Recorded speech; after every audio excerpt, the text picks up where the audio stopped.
죄송해요. 지금 막 피닉스에서 돌아왔습니다. 목사 5명이 가가지고 그 정봉수 목사님이라고 저희 같은 감리교 목사님이신데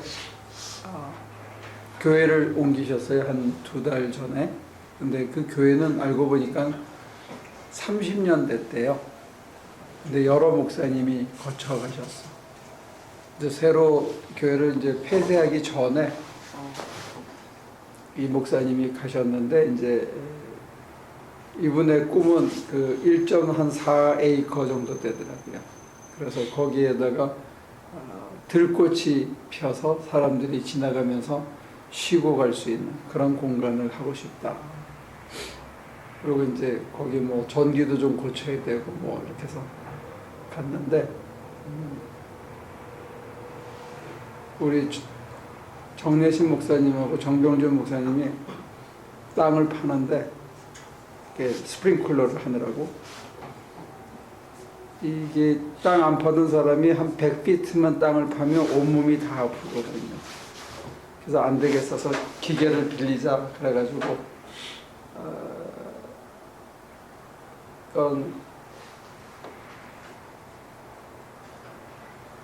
실제로 스프링클러 판다고 판 게 50, 100, 200, 한 260피트 정도 땅을 판 것 같아요. 200피트, 저거 60 넘지, 한 300피트 땅을 판 것 같아요. 그래서 그거를 어제 끝나고 오늘은 제가 난생 처음으로 우리 장로님이 하셨던 그 책꽂이, 미주감신에 해주신 그 책꽂이를 모방해서 똑같이 만들었는데 계산대로 잘 안 나오더라고. 근데 연장이 없어가지고 구멍 뚫어서 스크루로 일일이 박았어요. 그거 해주고 전기 고쳐주고 이제 왔는데, 저녁에 7시부터는 집회를 했어. 그래서 첫날은 정내신 목사님이, 그 다음날 새벽 기도는 정병준 목사님이, 그리고 어젯밤에는 제가 설교를 하고, 오늘 아침에는 그 송기수 목사님이 설교를 하셨어요. 근데 좋았던 거는 이제 교회가 어려워지니까 떠나갔던 교인들이 부흥회를 한다 하니까 이제 새 식구들이, 옛 식구들이 다시 돌아와서 반갑게 서로 인사하고 그렇고, 저는 개인적으로 여러 목사님들이 하시는 설교를 사실 저는 많이 못 들어봤어요. 많은 설교를. 그래서 좋은 챌린지도 받고, 더 좋았던 거는 이제 그 담임 목사님의 연세가 64세인데 이제 새로운 교회에 가신 거예요. 굉장히 경제적이나 이런 데서는 어려운 교회인데 뭔가 열심히 해보려고 혼자서 밭을, 여기서부터 한 조만큼 정도 되는 데를 2주 동안 땅을 파서 밭을 키웠더라고요. 그래서 뭘 심고, 참 겸손하게 다시 시작하는 목회를 보면서 저한테도 참 좋은 챌린지가 됐던 것 같아요. 근데 이제 그 교회 교인들은 목사들이 와가지고 땅 파고 스프링클러 놓고, 또 그 지역에 있는 목사님 2분도 와서 우리가 온다니까 와서 같이 거들었어요. 근데 그런 거를 처음 본 거야. 목사들이 와서 땀 흘리고 하루 종일 일하고 끝나고 같이 하니까. 그래서 교인들은 교인들대로. 이런 식의 선교행을 저도 처음 해본 것 같아요. 특이했던 것 같아요. 네, 오늘 제가 우리 목사님 중에 한 분이 하신 설교를 제가 전해드리려고 그래요. 15장 15절, 누가복음 15장 11절부터 18절까지 한번 읽어보시고요.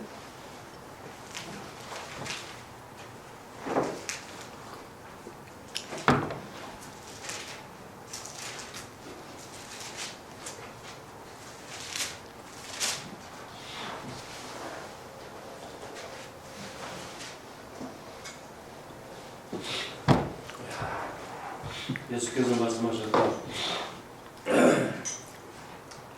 어떤 사람에게 아들이 둘 있는데 작은 아들이 아버지에게 말하기를 아버지 재산 가운데서 내게 돌아온 몫을 내게 주십시오 하였다. 그래서 아버지는 살림을 두 아들에게 나누어 주었다. 며칠 뒤에 작은 아들은 제 것을 다 챙겨서 먼 지방으로 가서 거기서 방탕하게 살면서 그 재산을 낭비하였다. 그가 모든 것을 탕진했을 때에 그 지방에 크게 흉년이 들어서 그는 아주 궁핍하게 되었다. 그래서 그는 그 지방의 주민 가운데 한 사람을 찾아가서 몸을 부탁하였다. 그 사람은 그를 들러 보내서 돼지를 치게 하였다.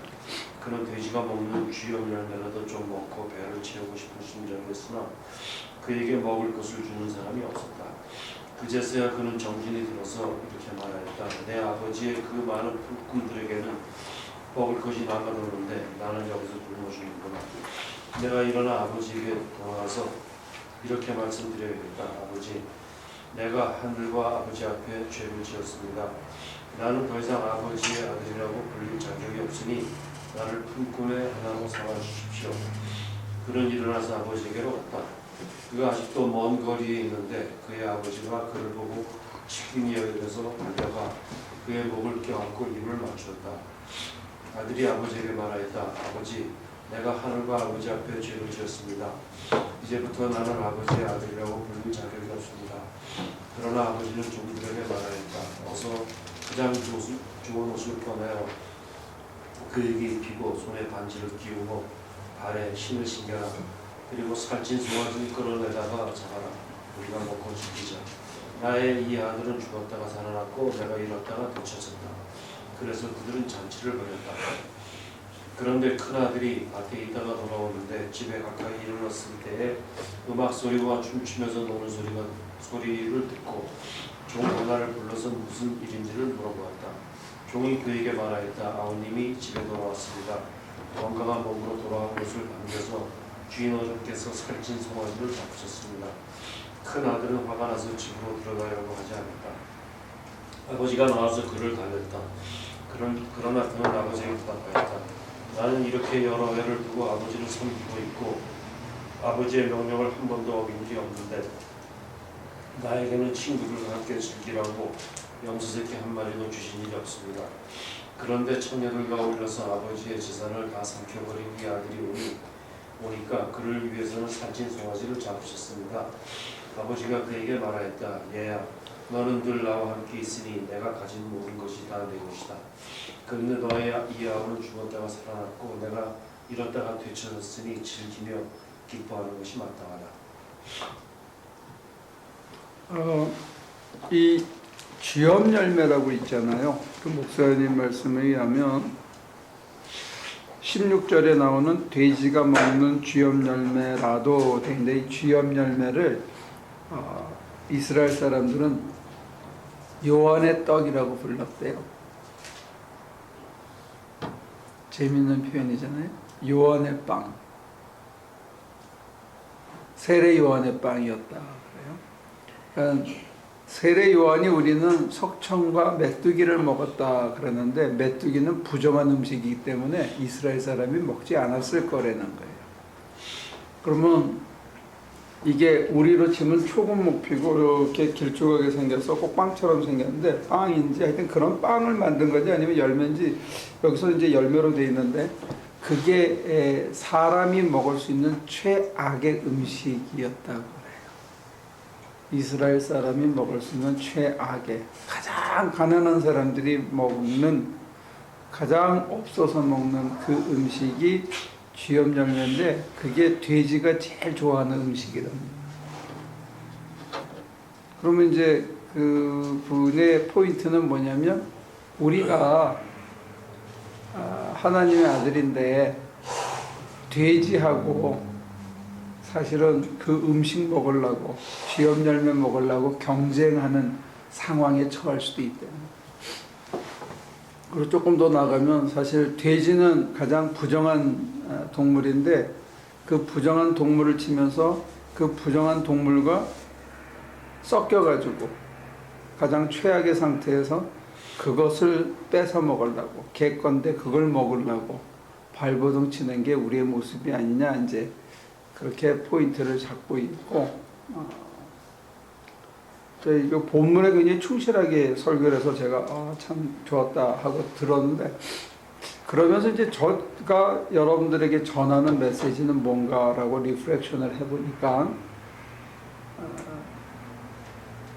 바로 그 돼지 움막 한가운데서 예수를 보자 하는 신비적인 체험을 제가 권하고 있더라고요.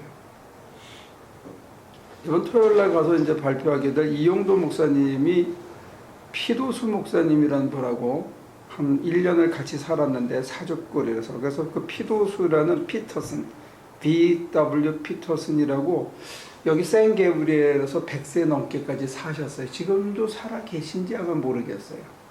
근데 그분이 직접 쓴 자기의 저니가 있어요. 저니어 피터슨이라고 해가지고, 이거 그 옛날 타자기 있잖아요. 타자기로 치고 자기가 손수 사파를 넣고 우리나라 지도 넣고 서울 지도 넣고 자기가 살던 데 막 하고 이렇게 해서 손으로 옛날 우리 논문 쓸 때처럼 그렇게 해서 쓴 책이 있는데, 그 책에 보면 이용도 목사님이 부흥사로 나가기 전에 어린이 학교, 그러니까 요즘으로 치면 주일학교의 감리교 책임자로서 서울에 오셨는데, 이 양반이 가 있을 데가 없으니까 피도수 목사님네 방에 같이 살았다는 거예요. 한 방에 같이 사는데 어느 날 주섬주섬 일어나더니, 저도 그 얘기는 유동식 선생님한테 건네 들었는데, 그 책에는 뭐라고 되어 있냐면, 아침에 자기가 어떤 거지 아이를 만났는데 동생을 만났다고 그렇게 기뻐하더라고. 그 얘기를 전해주고, 그 다음에 부시럭부시럭 일어나더니 정장을 이렇게 옷을 자기 그 단벌이죠, 그것을 옷매무새로 고치고 일어나더니 자기 이부자리를 이렇게 걷어가지고 싸가지고 나가더라는 거예요.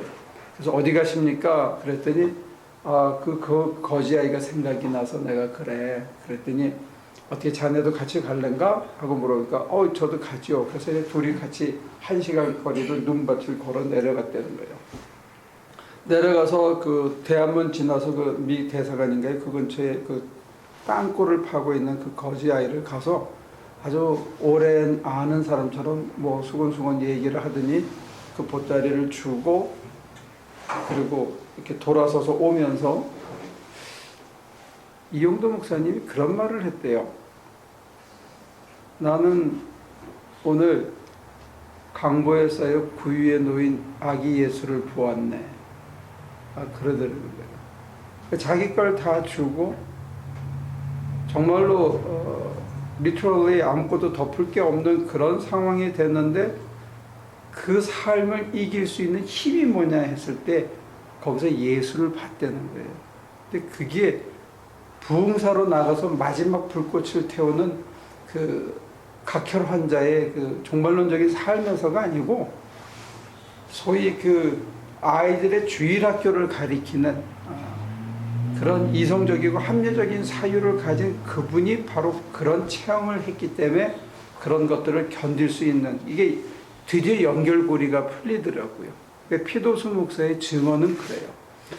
그래서 제가 여러분들에게 전하는 메시지가 과연 뭘까 했을 때 두 가지인데, 하나는 정말로 쥐염 열매를 먹으면서 그 돼지 움막 한가운데서 나랑 같이 똑같은 모습으로 내 아픔을 알고 내 실수를 알고 내 패배를 알고 나의 욕망과 나의 한계를 다 아시는 그분이 나랑 언제나 같이 계시다는 그 분을 보면 어떤 삶의 형태로든지 견딜 수 있는 신비적인 힘이 있다는 것, 저는 여러분들한테 그걸 계속 전했던 것 같아요.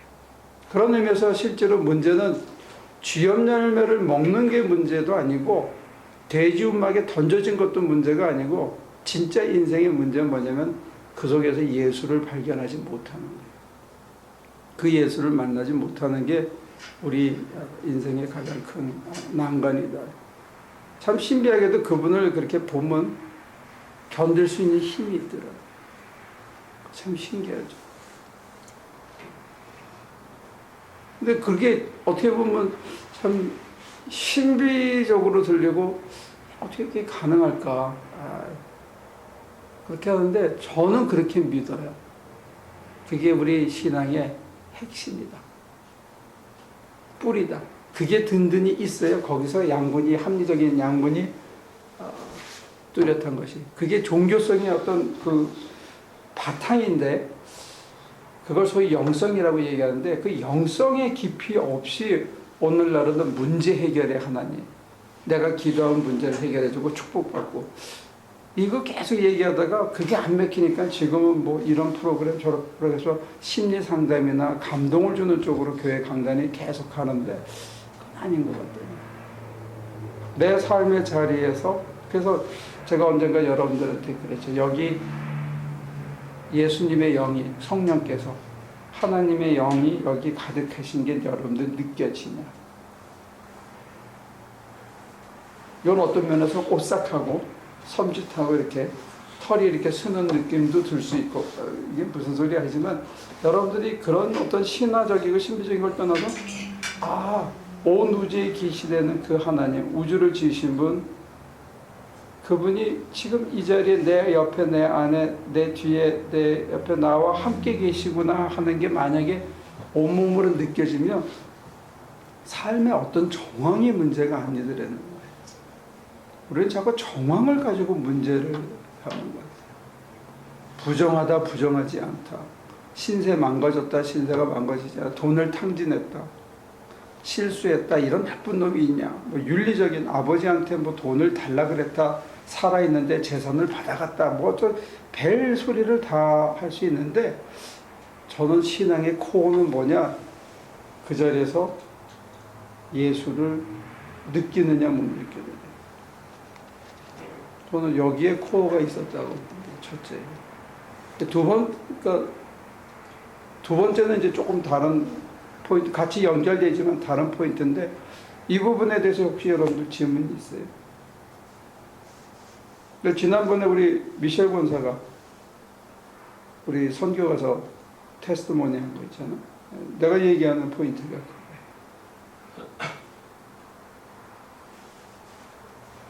그런 체험이 있으면 그 체험이 그 자리에서만, 선교지에서만 있는 게 아니고 자기 삶의 자리에서, 자기의 삶에 가장 어렵거나 뭐 하거나 한 자리에서 만나면 사람을 참 겸허하면서도, 겸비하면서도 담대하게 만들어줘요. 겁이 날 게 하나도 없게 만들어줘.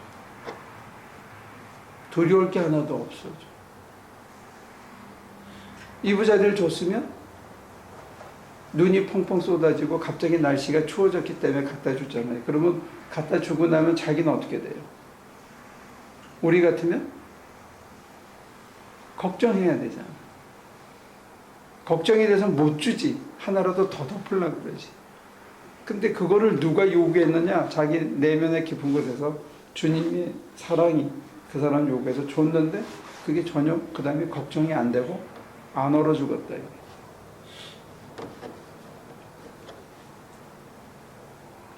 그런 의미에서 제가 어쩌면 여러분들에게 일반적인 우리 대부분의 한인 이민교회는 한국교회가 권하거나 또 이렇게 가자고 드라이브 하거나 하는 방향이 아닌 조금 다른 방향을 여러분들에게 제가 소개하고 있는 게 아닌가, 그런 생각도 좀 들었어요. 여러분 그런 생각은 들지 않습니까?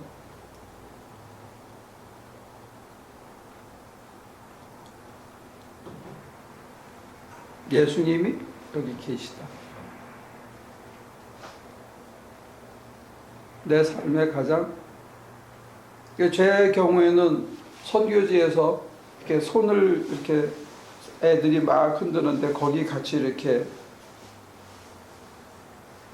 마치 때가 잔뜩 묻은 듯한 잿빛, 거의 잿빛에 가까운 회색 옷, 저하고 저 두 개에 섞어놓은 색깔 정도 되는 그런 옷을 입고 예수님이 물끄러미 저를 쳐다보고 계셨을 때, 그 다음에 엔센에다 우리가 제가 우리 장로님이랑 같이 김종수 목사님 모시러 엔센에다 간 적이 있죠. 그때 우리가 지은 그 예배당에 올라갔을 때 이용기 목사님이 드라이버를 다 해놨더라고요. 그때 우리가 이제 예배당에 들어가면 우리가 의례적으로 가서 잠깐 앉잖아요. 그래서 앉아서 기도하는데 제가 어떤 환청을 들었냐면 고맙다 하는 소리를 들었거든요. 그때 참 부끄럽고 미안하고 어떻게 할 수가 없더라고요. 그러니까 우리가 한 게 사실 얼마 안 되잖아요. 물론 힘들고 고생스러웠지만 우리가 하나님한테 사람이 고맙다는 소리를 들을 수 있을 만큼 제 마음이 정결하지 않은데 행직도 그렇고 근데 하나님께서 그거를 그렇게 봐주신다는 게 그 소리 한마디가 그 어떤 삶의 현실적인 그 소름이나 어떤 이런 것들을 한 방에 녹여주는 그런 세상이 있다는 거죠. 그게 우리가 눈 떠서 이렇게 돼지 쥐염 열매 갖고 싸우는 이 삶의 현장 한가운데 하나님의 음성을 듣거나 하나님의 위로를 듣거나 하나님이 함께 계신 것을 느끼면 그게 그냥 한 방에 아무것도 아닌 것처럼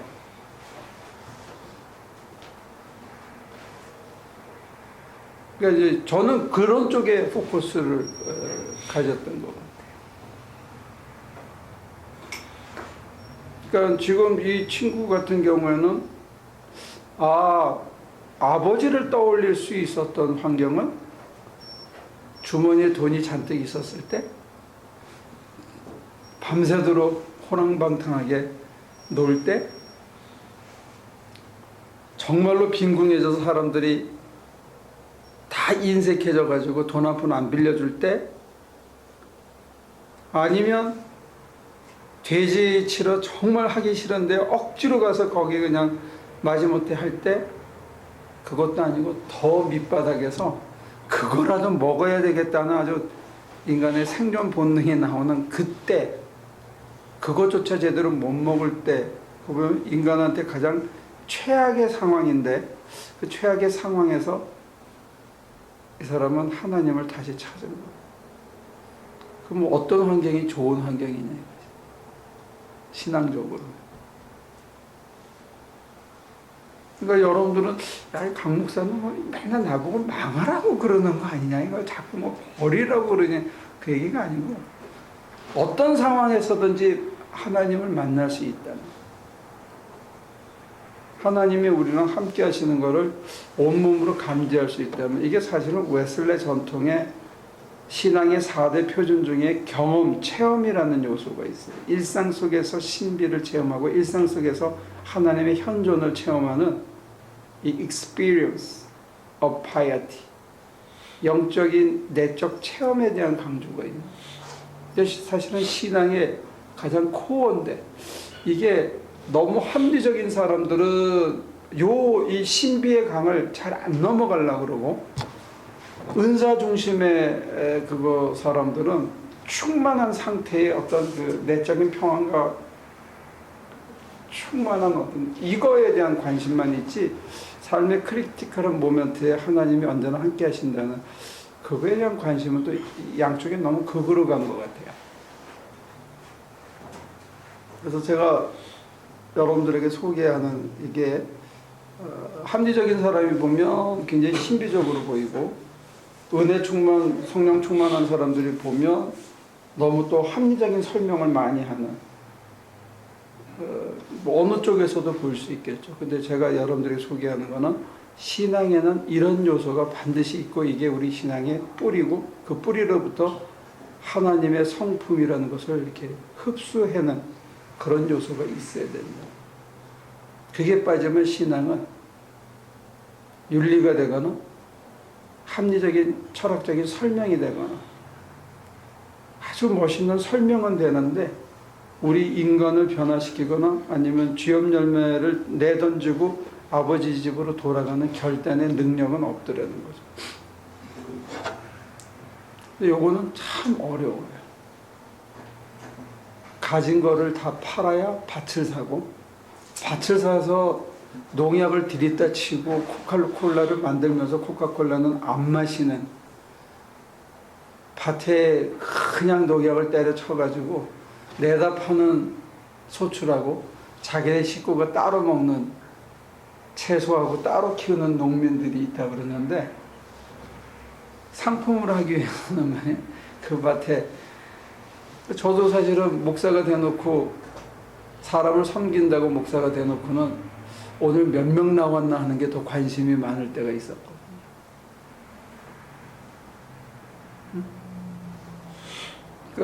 이게 얼마 헌금이 나왔나 여기에 더 관심이 있을 수 있거든요. 그러면 제가 밭의 소출에 대한 관심이 있지, 저 사람들이 정말 하나님을 체험하고 하나님의 성품을 회복하는 데에 대한 관심이나 내가 그렇게 대한 관심은 사실은 자꾸 뒷전이 될 수 있다는 거예요. 근데 이제 저한테 그러더라고요. 아, 목사님이 어젯밤에 그렇게 설교를 해가지고 제가 오늘 아침에 이거 해야 되는데 이거 똑같은 본문을 얘기하면 어떠냐는데, 저는 이 두 번째로 넘어가면 요즘에 하나님이 저에게 주시는 관심은 어디냐면 이런 거예요. 22절부터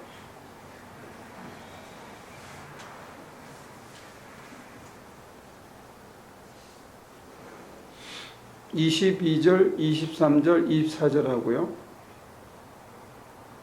건너뛰어서 31절, 32절 하고요. 한번 읽어볼까요?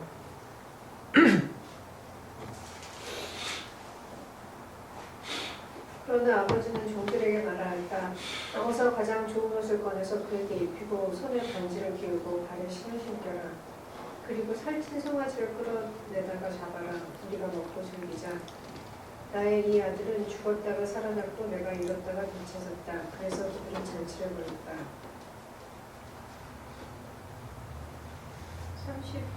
31절이요? 1절, 2절. 아버지가 그에게 말하였다. 얘야, 너는 늘 나와 함께 있으니 내가 가진 모든 것은 다 내 것이다. 그런데 너의 이 아우는 죽었다가 살아났고 내가 잃었다가 되찾았으니 즐기며 기뻐하는 것이 마땅하다. 한 놈은 자기 재산 다 받아가지고 다 털어먹고 생거지가 돼서 왔는데, 와서 한다는 소리가 정말 말도 안 되는 소리를 지가 무슨 소리 하는지도 모르면서 했었는데 그게 이뻐 보인다. 그래서 자기가 할 수 있는 최상을 다 해주고 싶은 그 아버지의 마음. 다른 아들은 재산 똑같이 받아서 자기도 가져놓고는 집에 붙어서 반빈둥 뭐 열심히 일했는지 잘 모르지만 동생이 살아왔는데도 자기 친구들하고 놀라고 염소 새끼 한 마리 안 잡아줬다고 투덜거리고 잔치하는데 오지도 않는 그 놈을 봐도 이뻐서 화가 안 나고 속상하지 않고, 걔가 왜 그러는지 그냥 이해가 되어지는 그 아버지의 마음, 그 마음의 품성을 우리 안에 심어 놓으셨다고 저는 깨닫기 시작한 것 같아요. 그리고 그걸 여러분들에게 전하라고 그렇게 명령을 받은 것 같아요. 왜냐하면 행여 저나 여러분들이 그렇게 살 수 있으면 세상이 참 편할 것 같아요. 됐다 안 됐다 하고 저는 또 어떤 사람한테는 이게 잘 되는데 또 어떤 사람한테는 어떤 때는 잘 안 되기도 하는, 저는 이제 아직 왔다 갔다 하고 이게 양다리 걸쳐 있는 그런 상태인 것 같아요. 그런데 속을 분명히 새기고 속이 딱 이렇게 어떤 때는 이렇게 누구 사람 말 잘못 들으면 얹히는 느낌 여러분들은 안 들어요? 저는 좀 그런 게 있는 것 같아요. 누가 말을 이렇게 아주 이상하게 아주 빼다닥하게 탁 하면 여기가 딱 얹힌 것 같아요, 기분에. 근데 그게 그 순간에 그렇다가 에이 그래 제가 그래서 뭐 그럴 수 있겠지 하고 이게 이해가 되면서 속도 풀리고 마음에도 녹아서 이해가 되어지면서 또 쳐다보면 그게 또 그냥 이쁘고 안 됐고 이렇게 되어지면 사실은 제가 편하더라도 내가 편하면 관계가 사실은 더 편해지겠죠. 근데 이렇게 사는 게 바로 하나님의 품성을 회복하고 사는 거고 하나님 나라를 조금씩 맛보고 사는 게 아닌가. 그러니까 하나님께서 우리에게 그런 온유의 마음, 모든 걸 덮어주고 모든 걸 감싸주고 모든 걸 견디고 모든 것을 믿어주는 마음의 사람으로 우리를 연단하기 위해서 때로는 그런 가시 같은 환경과 사람들을 만나게 했는데 그 속에서 우리가 그렇게 변해가는 게 아닌가. 저한테 관심은 그런 거예요. 상자가 자각하고 돌아가는 그것도 중요하고 아버지 하나님의 사랑이 언제나 우리를 받아준다 하는 것도 다 중요한데 어쩌면 한 걸음 더 나가서 이제는 우리 차례가 아닌가 하는 그런 생각이 들어요. 행여 저나 여러분들이 그런 마음을 품을 수 있다. 그런 사람이 될 수 있다. 이놈은 이래서 얄밉고 저놈은 저래서 틀렸고가 아니고 이놈은 이래서 에이 그래 그럴 수도 있겠지. 얼마나 힘들었겠냐. 그러고 그래. 자 이러다가 오늘 끝에 이제 한 12시 반쯤 되니까 거의 끝났어요. 그랬더니 그 목사님이 우리를 놀려주려고 그거 그냥 가지 말고 이거 좀 더 해주고 가야지 벌써 가면 어떡해 그러더라고요. 그때 무슨 생각이 났냐면 우리가 선교지에 가서 어떤 때는 쫙으라고 하고 나면 물도 달아주고 가야지 찬물도 달아주지 그냥 가면 내가 어떡해 막 그랬잖아요. 그래가지고 제가 하루 더 남은 적이 있잖아요. 난 진짜 못하는 줄 알고 나갔어. 그래서 이제 스윙도어를 하나 시범으로 달아줬거든요. 그랬더니 옆에서 이제 잔소리를 하고 물건을 사오고 이러는 얘기를 가만히 들으니까 잘하는 거야. 이게 뭔지 안다는 건 할 줄 안다는 얘기거든요. 그래서 제가 두 번째 이제 정문 달아주고 안에 거 달아주고 난다면은 했더니 제가 물어봤어요. 했더니 이제 할 수 있겠지 그랬더니 할 줄 알아. 그래서 그 자리에서 딱 놓고 제가 왔거든요. 근데 이제 그렇게 응석을 피고 뭐 하는 사람들이 있어요. 그리고 그래서 제가 그렇게 대답을 했어요. 원래 물에 빠진 사람 건져주면 어떻게 해요? 응? 고맙다 그러나? 뭐라 그래? 모니까 말해. 보따리 내놔. 내 보따리 어디 갔냐고 내놓으라 그러잖아, 그죠? 근데 그게 얄미로우면 인생 사는 게 힘들어. 그게 얄미롭지 않고 그게 당연하다. 사람이 그렇다. 그리고 한 걸음 더 나가서 그것도 이뻐 보이면 저나 여러분들이 많이 성숙해진 것이 아닌가. 하나님께서는 우리 안에 그런 보화를 숨겨 놓으셨대요. 저는 이걸 어떻게 정말 이 품성이 30배, 60배, 100배가 되어서 내 인간이 좀 변하나. 우리 교인들이 다 어떻게 그렇게 되면 얼마나 좋을까. 그게 지금 제가 받은 임무라 그래야 되나 아니면 지금 하나님께서 저희들을 가르치는 하나의 그런 여정에 저희가 있다. 저는 그런 마음이 듭니다. 전 여러분들이 그렇게 됐으면 참 좋겠어요. 물에 빠진 놈이 보따리 내놓으라고 생트집을 잡고 네가 그거 어디다가 숨겼냐고 막 이렇게 아우성을 치는데 그게 하나도 안 불쾌하지가 않아. 얄미롭지가 않아. 그러면 좋겠다는 생각. 근데 이제 그 그 마음이 들라 그러면 전제가 뭐냐, 시작이 뭐냐, 뿌리가 뭐냐 했을 때 강보에 쌓여 구유에 누인 예수님을, 그 지저분한 아이들 틈에 서서 물끄러미 바라보며 미소 지어지시는 그 온유하고 온화하신 주님의 모습을 우리가 만나는 그 만남 자체가 신비적인 힘을 가지고 우리가 말로 설명하기 참 힘든 위로를 주고 그 한순간에 모든 걸 설명해 준다는, 한순간에 내가 여기 왜 있는지, 내가 뭘 해야 되는지, 지금 뭘 잘못하고 있는지, 뭐가 문제인지, 어떻게 살아야 되는지 한순간에 그 모습이 쳐다만 봤는데, 성경 공부 시간 벌써 내가 한 40분 이상 떠들었잖아요. 그죠?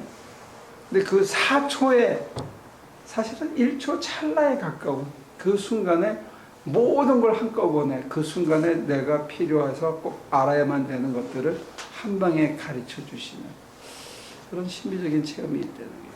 이게 그런 걸 종교라고 사실은 얘기해요. 종교성이다. 그걸 윌리엄 제임스라는 그 종교학자는 religious piety라고 그래요. 인디비주얼, 개개인이 갖고 있는 어떤 종교적인 심성이 있는데 그게 핵인데, 오늘 religious tradition이, 전통이라는 이름으로 쌓인 모든 종교적인 규범과 형식과 외양이 그거를 둘러싸가지고 그 코어가 어떤 면에서는 우리가 질식하고 있다는 거예요. 교회 생활이나 교회에 와서 신앙인으로 어떤 식으로 이렇게 살아가는 흉내는 잘 내는데 실제로 그렇게 하다 보니까 코어는 잊어버리고 세상에서 어떻게 하면 소출을 많이 낼까 하는 어떤 그 세상적인 방법을 신앙의 이름으로 더 많은 떡을, 더 많은 미를 추수하기 위한 어떤 그런 식으로 종교가 점점 변질해 가는 게 아닌가 싶어요. 그래서 여러분들이 요 맛을 좀 봤으면 좋겠다. 그리고 욕심을 내면 하나님처럼 됐으면 좋겠다.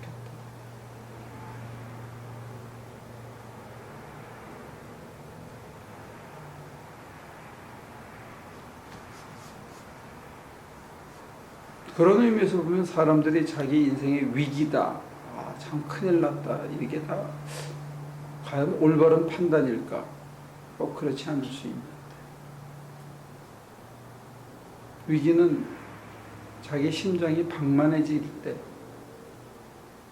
살아있는 게 힘겹고 지치고 더 이상 어떤 아무것도 하고 싶은 것이 없어지는, 이렇게 늘어지는 그런 심령의 상태 같은 것들이 사실은 위기일 수 있겠죠.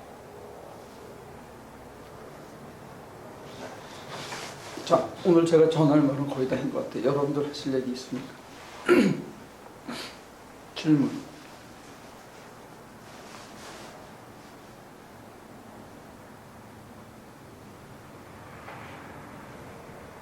그럼 이쪽으로 돌아오면서 얘기합니다.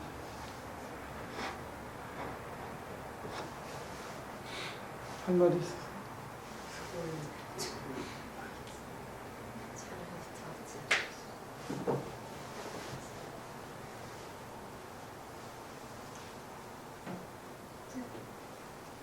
갖고 싶은 마음이 그런 마음인 건 사실인 것 같아요. 하나님의 그 모든 걸 다 품을 수 있는 그런 마음, 넉넉함을 저도 배우고 싶고 갖고 싶은데 그게 쉽지만은 않은 것 같아요. 먼저 감정이 먼저 부딪혀지는 그런 부분들 때문에 그게 쉽게 이렇게 받아들여지고 이렇게 품어줄 수 있는 마음까지 가기는 쉬운 건 아닌 것 같아요.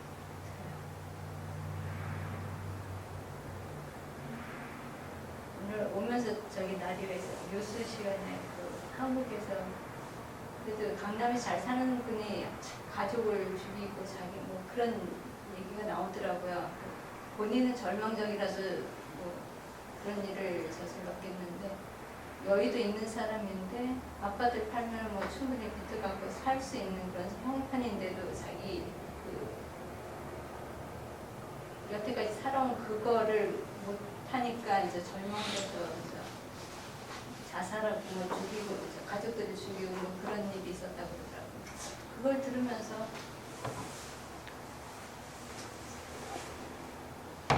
이런 걸 어떻게 받아들여야 되나 싶은 그런 마음이 들더라고요. 약간 분노도 좀 느껴지고 근데 그런 사람까지도 이렇게 받아주고 이해해주고 그래요.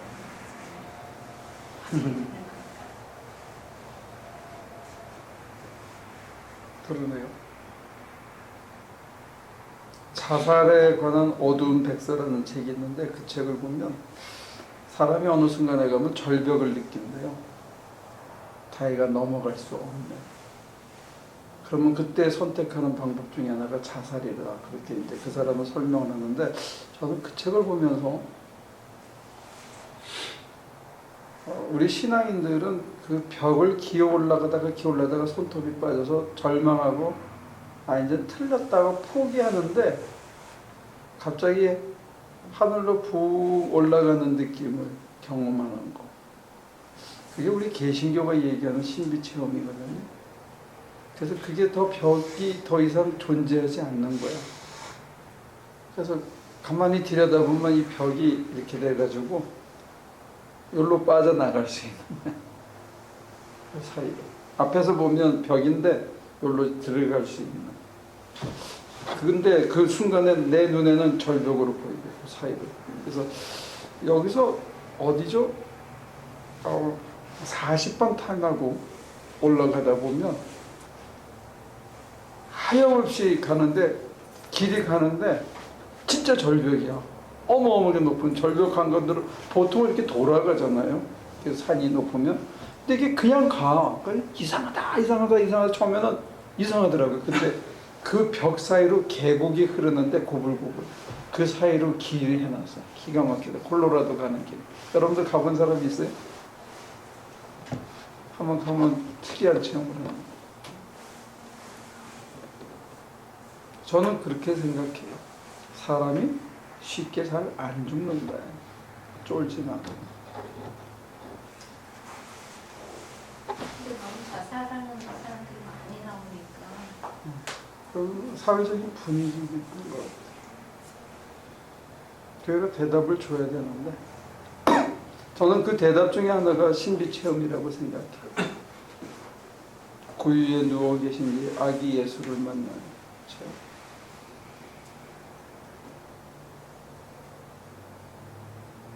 그럼 알 수 없는 용기가 생기더라. 옆에는 할 얘기 있으세요?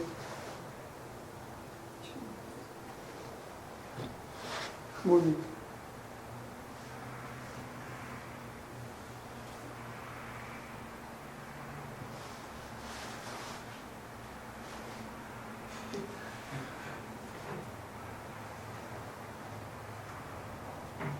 일단은 그 아까 목사님이 이제 얘기해 주신 건 아버지의 입장에서 얘기를 주셨는데 그 돌아온 탕자의 아들의 입장에서 보면 주로 만화 영화에서 해피리 에버 애프터 뭐 그런 얘기를 하잖아요. 근데 과연 이 아들은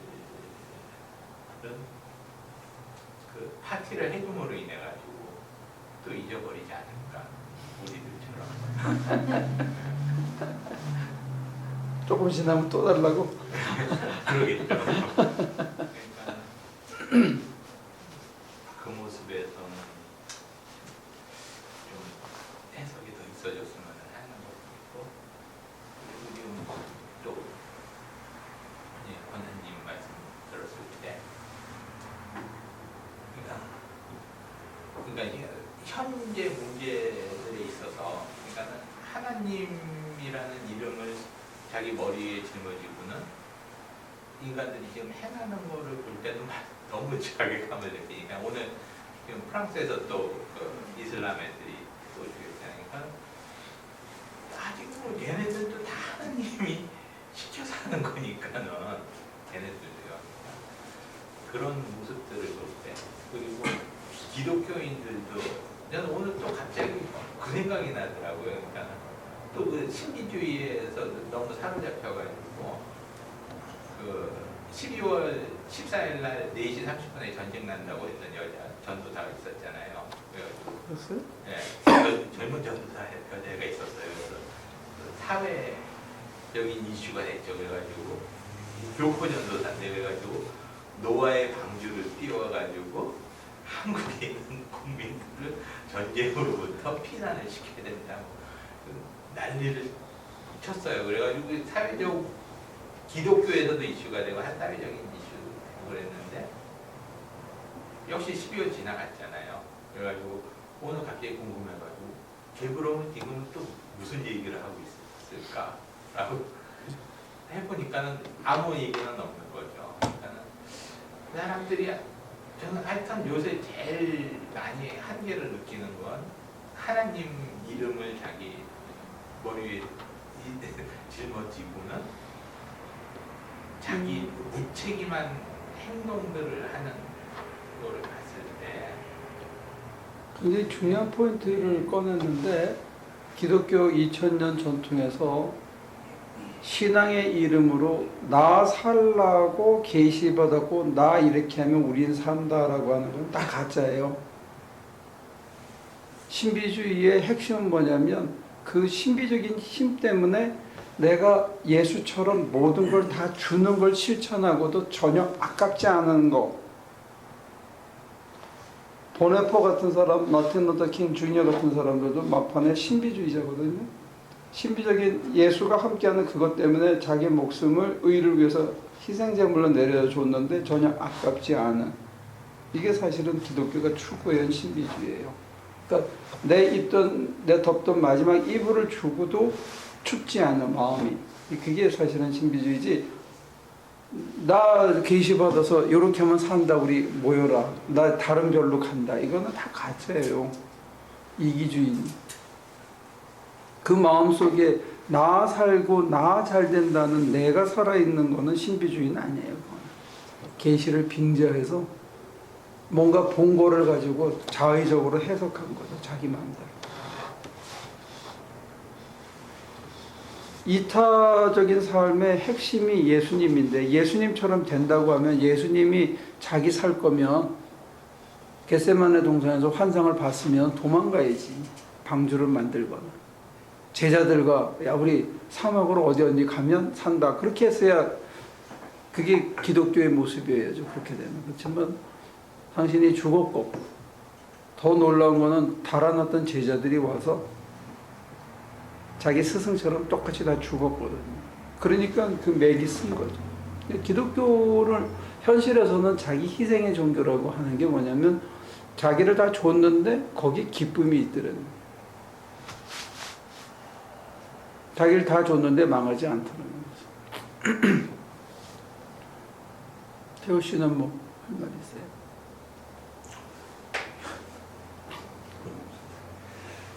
그냥 문득 생각이 나는 거는요. 어제 그저께 또 아시는 나는 선교사님 어머님이 돌아가셨다고 다녀왔는데 거기 조가 따님이란 분이 이제 조가를 하시는데 그분도 이제 선교사님이시래요. 근데 한 것 중에 이제 기억나는 말 중에 하나가 자기가 장례식에 가고 딴 데를 가서 사람들을 이렇게 위로를 했는데 막상 제 어머니가 돌아가셔서 그 마음을 헤아려 보니까 내가 했던 위로가 참 거짓이었구나, 미선제였구나, 깊이를 알지 못하고 한 말이었다라는 걸 지금에서 이제 느끼는 것 같다. 그 얘기 하신 거하고 더불어서 예전에 저희 아버지가 편지를 보내주셨는데 그런 얘기를 하시더라고요. 이제 여든이 되어 가니까 아무데도 나를 써줄 사람이 없더라 그러시면서. 나를 어떻게? 네? 나를? 그러니까 써주는 사람이 없다. 몸은 지금도 일할 수 있을 것 같은데 아무도 나를 써주는 사람이 없고, 막상 옛날에는 그런 생각 전혀 안 해봤는데 지금 와서 보니까, 지금 이 자리에 와서 느껴보니까 좀 뭐랄까 후회가 되신다 이런 게 위에 말씀을 하시면서, 근데 이제 그거랑 더불어서 이렇게 오늘 하신 말씀을 생각을 해보니까요. 그러니까 아버지의 마음을, 그러니까 그런 아버지가 원래 이렇게 이게 진짜 그러니까 원래부터 이런 분이신지, 아니면 부단한 이렇게 뭔가 고생을 통해서 이렇게 한 건지, 아니면 무조건 자녀를 보면 이쁜 놈이든 미운 놈이든 뭐 잘못을 한 사람이든 모든 게 다 이뻐 보이는 건지, 그러니까 그 자리를 이렇게 안 가봐서 그런 건지, 말씀하신 뭐 신비 체험을 안 해봐서 그러는 건지, 참 동경의 대상은 되는데 이렇게 약간 뭐 그냥 하늘의 호공에 이렇게 손 잡는 듯한 그런 느낌이 없잖아 들거든요. 근데 뭐 애들이 없었을 때는 뭐 부모의 마음을 전혀 이해 못하겠지만, 조금 생기니까 조금은 이해하지만, 저를 보면은 성격이 무던해서 그런지 애들을 봐도 뭐 이쁘네 어쩌네 꼭 그러지만은 않거든요. 솔직히. 그래서 다른 사람들 얘기 보면 그 기쁘다는데 나는 물론 예쁜 마음도 있지만 늘상 그런 것도 아니고, 그러니까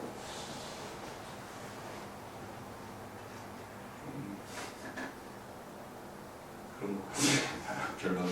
그 포인트에서 수행이냐, 내가 수행을 통해서 그렇게 사람이 되어지는 거냐, 아니면 믿음으로 그냥 선물을 받아서 은총으로 되느냐, 이거에 대한 텐션이 기독교에는 늘 있었던 것 같아요.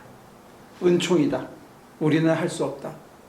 그럼에도 불구하고 우리가 나름대로 조금 더 해야 된다, 캐톨릭식으로, 아니면 리폼드 트래디션식으로.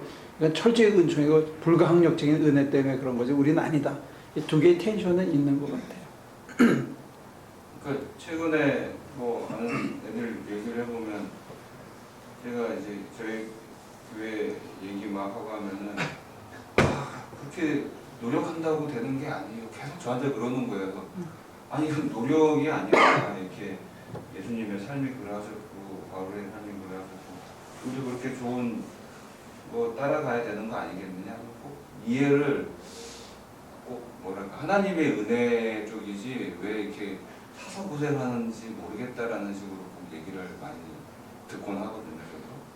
내가 뭘 얻기 위해서, 내가 만들어지기 위해서 하는 거는 수행이라고 그래요. 이제 우리 쪽에서 비판할 때는. 그런데 예를 들어서 하나님께서 우리 속에서 콜을 하는 거야. 이쪽으로 와라. 근데 내가 가기 참 싫어, 그쪽으로는. 근데 이게 내 양심에는 그게 맞는 것 같은데 내가 자꾸 이렇게 뒤돌아서면서 덤덤해지면 안 갈 수도 있는데, 어떨 때는 오라 그래서 그걸 1월 4일부터 그 피닉스까지 가가지고 또 땅을 파. 아휴, 근데 그냥 가. 그거는 어떤 면에서는 내가 노력한 건 아니죠. 가기 싫다는, 또는 꼭 가야 되냐는 질문이나 이런 합리적인 물음이나 이성적인 판단은 여전히 있는데, 그럼에도 불구하고 뭔가 내면에서 요청하시는 것만 같아서 이렇게 해야 되지 않겠냐 하는 것 같아서 예, 그러고 가서 죽으라고 하다가 보니까 전혀 예상치 못한 이런 게 있었고, 참 많은 회개를 하고, 내가 이런 참 부족한 점이 많았구나, 이거를 일깨워 주셔서 감사하구나 하고 내가 다시 리마인드하게 되면, 사실은 내가 무슨 갈고 닦은 건 아니잖아요. 근데 중요한 포인트는 따라간다는 내면에서 뭔가 요청하시는 것 같아서 그분이 나를 설득하시고 이끄실 때 내가 아이고 예 하고 갔는데 옆에 친구들 때문에 덩달아서 끝까지 하고 하는 과정에서 하나님께서 우리 자신을 많이 뒤돌아보게 해주면 아 내가 참 부족한 게 이런 게 많았구나. 내가 왜 이렇게 했지? 하나님 잘못했어요. 하나님 도와주세요. 그러면서 이렇게 하는 거는 사실은 수행이라고 보기보다는 은총이라고 얘기할 수 있겠죠. 근데 은총의 초대에 우리가 거부할 수도 있고 아니 나는 그건 안 할래. 뭐 예수를 이렇게 힘들게 믿어야 되냐 하고 안 갈 수도 있겠죠. 근데 감을 통해서 자기 자신을 더 되돌아보기도 하고 내 마음속에 이런 게 잔뜩 있었는데 왜 내가 못 봤지? 이래서 이렇게 참 힘들어한 거구나 하고 스스로 깨닫기도 하고 그리고 그걸 내려놓고 나면 이상하게 몸도 마음도 많이 편해진 것 같고 성경의 아버지가 교수님께서 말씀하신 것처럼 미운 놈이든 집에 있는 놈이든 다 사랑스러워 보이는 그런 자리가 됐으면 좋겠다고 하셨는데 거기에 대해서 이제 아버지가 어떤 분이다 뭐 전혀 그런 내용들은 없잖아요. 그러니까 비유를 그게 그냥 아버지가 하나님의 마음 뭐 이런 거로 그냥 그렇게 많이 설명하셨죠. 예수께서 말씀하셨다 이렇게 해가지고 예수님의 그 하나님 나라에 대한 얘기를 하면서 했던 예화 중에 하나예요. 그게 탕자의 비유가. 근데 이제 렘브란트가 이 그림을 그렸어. 돌아온 탕자의 이 그림을 그렸는데 어두칙칙하고 여기만 밝게 딱 돼 있는데 그게 러시아에 있는 어떤 박물관에 소장이 돼 있대요. 그래서 헨리 나우엔이라는 그 영성가가 러시아 당국에 오랜 청원 끝에 허락을 맡았어. 그래가지고 이게 회랑에 그 사람만 위해서 이렇게 전시를 하나 해가지고 아침부터 밤까지 하루 종일 8시간을 관찰할 수 있는 기회를 얻은 적이 있대요. 그래서 저기 감시하는 사람이 멀리 서 있고 자기는 앉아가지고 그 렘브란트의 그림을 그리는데 해가 이렇게 지면서 이게 색깔이 변하잖아요. 해가. 그걸 보면서 처음에는 자기가 탕자를 봤대. 그게 내 모습이었다고 생각했는데 어느 순간 이렇게 지나면서 그 큰아들이 바로 완악해진 교회 생활에는 익숙한데 전혀 어떤 영적인 감각도 상실되어진 그게 자기 모습이 아니었나. 이렇게 회개가 되고 마지막으로 그 아버지에 대한 관심으로 바뀌면서 정말로 아버지 하나님이 우리에게 주고자 하는 선물은 뭘까? 이렇게 한 그림 안에서 한 이야기 안에서 세 가지 관심이 다 바뀔 수 있다는 거죠. 저도 이제 처음에는 돌아온 탕자의 얘기를 설교를 할 때는 돌아온 탕자에 대한 관심보다는 저는 이 큰아들에 대한 관심이 처음부터 많이 있었어요. 근데 제가 한 20-30년 전에 설교할 때는 큰아들에 대한 얘기들은 잘 안 했어. 근데 제 눈에는 제가 교회를 생활을 안 하다가 왔기 때문에 제 눈에는 교회에 앉아있는 사람들이 다 큰아들처럼 보이더라고요. 이상하게. 그래서 좀 이렇게 시각이 삐딱했던 것 같아요, 제가. 근데 근자에 와서 하나님께서 보여주시는 게 뭐냐면 이게 너희 안에 이미 심어져 있다는 거예요. 저나 여러분들이 굉장히 대단한 존재라는 거예요. 그리고 이걸 누리고 살라는 게 이 땅에서부터. 이게 하나님이 우리에게 주신 선물이라는 거예요. 이게 특권이라는 거예요. 이 땅에서부터 우리가 이렇게 하고 살 수 있다는 거예요. 자기 아들, 딸이 아니고 누구한테나. 그러면서 퍽 생각나는 게 뭐냐면 야, 만약에 이렇게만 된다면 사는 게 진짜 쉽겠다. 그렇지 않아요? 이건 노력한다고 되겠어?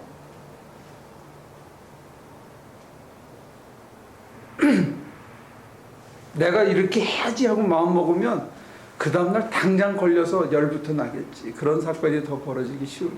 근데 이게 노력한다고만 되는 건 아닌 거고, 이걸 내가 어떻게 하고 처음부터 거부하면 또 안 되겠죠. 하나님께서 깨닫게도 해주시고 회개도 시키시고 나를 들여다보기도 하고, 그리고 사랑할 수 있는, 사실은 우리 창석이 결혼 주례할 때 굉장히 짧았잖아요, 그죠? 여러분 기억납니까? 왜 웃어?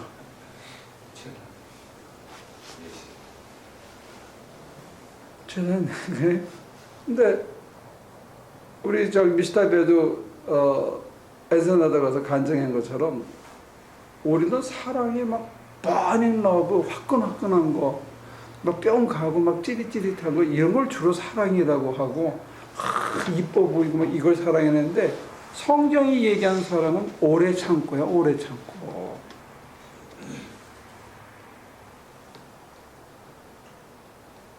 야, 그러니까 주례를 할 말이 없어. 진짜 사랑하면 어떻게 해? 일단 참아야 돼. 두 번째는 모든 거는 바라야 돼. 모든 걸 믿어야 되고, 모든 걸 견디고, 모든 걸 덮어주고, 이게 사랑이래. 야, 그러니까 성경이 얘기하는 사랑이 전혀 다른 데 있더라고요. 그러니까 저도 이게 뼈에 확 와닿은 게 불과 얼마 안 됐어요.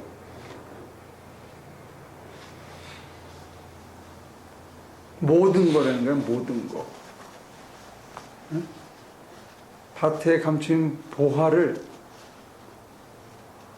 내 걸로 만들기 위해서는 내 가진 모든 것을 팔아, 이게 모든 것. 이게 참 어려워. 그러니까 어떤 거는 참아줄 수 있는데, 요거는 못 참는 게 있잖아, 우리 사람 관계에서. 그지? 다 이해가 되는데, 그거 하나는 꼭 베껴가지고 정말 얄미워서 못 견디겠는 게 있는데, 그게 아니라는 게 사랑은. 그건 사랑이 아니래. 다른 건 다 용서가 되는데, 그거는 막 생각만 해도 속이 획 뒤틀려. 그건 사랑이 아니라는 거예요. 그러니까 성경이 얘기하는 길을 따라간다. 왜 힘들지. 근데 그게 되기만 하면 누가 제일 편할까? 되기만 하면? 근데 오늘 제가 여러분들에게 전하고 싶은 거는, 그거를 하나님께서 이미 우리 뱃속에다가 그 보화를 심어 놓으셨대요. 그게 짓밟고 다니지만 않으면, 근심 걱정 염려만 하지 않으면 싹이 나서 열매를 맺게 돼 있다는 거예요. 근데 그게 제대로 되고 있는지 안 되는지는 언제 아느냐? 열불나는 상황에서 되고 있는지 안 되는지 점검이 된다는 거죠. 이게 테스터인데, 이 테스터 가지고 찍어보면 이게 빨간색으로 변해요. 응? 안 그러면 이게 안 가는? 저기다가 콕 찍으면 찌릿 소리가 나요. 빨갛게 변해요. 근데 이거를 안 찍고 손가락을 갖다 대면 어떻게 하냐면 찌릿해요. 어? 그러니까 테스터를 쓰면 찌릿 가만히 할 수 있는데, 거기 전기가 통하는지 안 통하는지는 언제 안다고? 여러분들 성질이 확 나는 그 자리에 가서 이게 테스트가 되는 거야. 되는지 안 되는지. 그래서 저는 제가 받은 거는, 전하고 싶은 거는, 그리고 함께 나누고 싶은 거는, 여기가 천국이다. 여기서부터 한국은 시작된다. 왜? 하나님의 품성이 우리 안에 있다. 이미 하나님이 함께 계신다. 그냥 두고 따라만 가면 하나님께서 꽃을 피게 하고, 가장 힘들고 어려운 순간에 나 여기 있다라고 보여주시고 들려주시고 이끌어 가신다는 그 마음을 열기만 하면, 그리고 안 되면 그렇게 해달라고 기도하면 됩니다. 내 속에 의심하거나 거부하는 것만 없으면 이게 된다. 그러면 내가 밥심으로 살거나 돈심으로 사는 게 아니라는 게 이제 새로운 삶의 의미나 새로운 눈이 열려지기 시작하는 거죠. 저는 이게 종교성이라고 생각해요. 그럼 여전히 살만하고 살아야 되는 이유나 목표가 좀 달라지는 거예요. 그러면 이제 우리 목사 4명이 갔다 왔는데 380마일인가? 피닉스까지? 한 5시간 반 정도 걸리니까요. 근데 우리가 갔다 온 것 때문에 그 교회가 황무지가 장미꽃같이 변할 수만 있다면 하나님은 승리하신 거죠.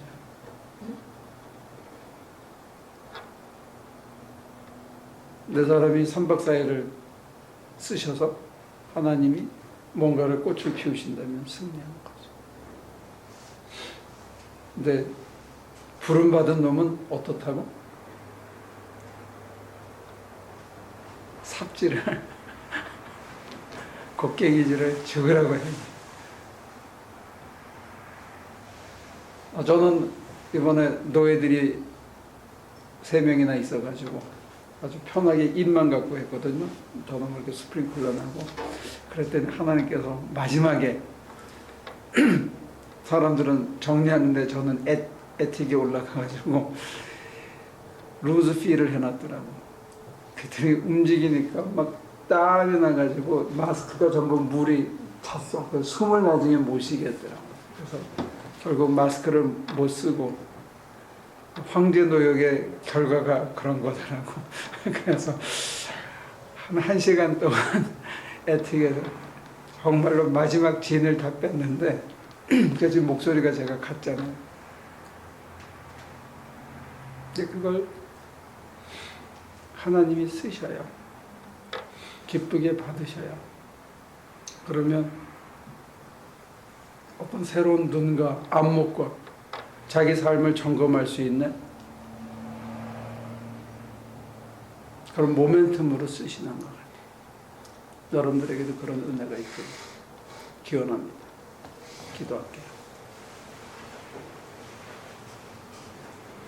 이 자리에 계신데 우리가 느끼지 못하고 보지 못합니다.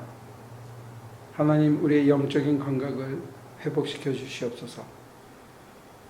눈에서 비늘 같은 것들이 떨어져 나가게 하시고 우리 몸에 불신의 갑옷이 입혀져 있었는데 그것들을 다 걷어내서 당신과 우리 사이에 아무런 너울 한 장조차 없이 살과 살을 맞대고 알게 하시고 우리를 위해서 마지막 피 한 방울 물 한 방울 아끼지 않고 죽으셨고 죽음을 꺾고 승리해서 부활과 영생의 삶을 살고 계신 우리 주님 가신 길을 우리도 따르게 하기 위해서 우리가 상상하기도 싫고 힘겨워서 쳐다보기도 싫은 고통도 때로는 허락하시고 그리고 차고 넘쳐서 너무 풍요로워서 하나님을 잊어버리기에 딱 좋은 호랑방탕한 자리까지도 이끌어 가시는 하나님, 그 자리에서 하나님을 잊지 않게 도와주옵소서.